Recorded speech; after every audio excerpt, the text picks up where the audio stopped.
Sababiki men bichuvchi emasman, imkon qadar tushuntirishga harakat qildim. Ushbu narsa nimaligini bilmoqchi bo'lsanglar, videoni oxirigacha ko'ringlar. Bu ambrimiz asosan bichuvchilarimiz ishlatadigan nasechka ombir hisoblanadi.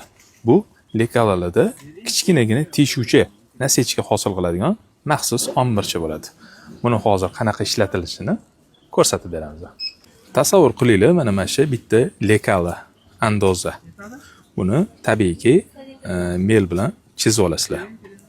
Undan keyin ikkinchi detallarni bunga moslashinglar kerak.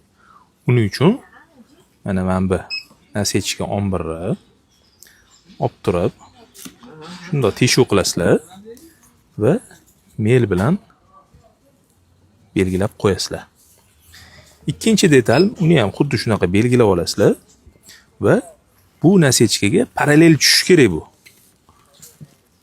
Shunda buni ham teshib olsanglar va buni ham mel bilan belgilab qo'yasizlar. Shunda ikkita detallarni bir-biriga tekis qilib tikib ketaverasizlar. Bichuvchilarimiz unaqa strogo sudить qilmanglar. Sababiki men bichuvchi emasman, imkon qadar tushuntirishga harakat qildim. Kimga ushbu turdagi mahsulotlarimiz kerak bo'lsa, monand do'konlariga tashrif buyuringlar.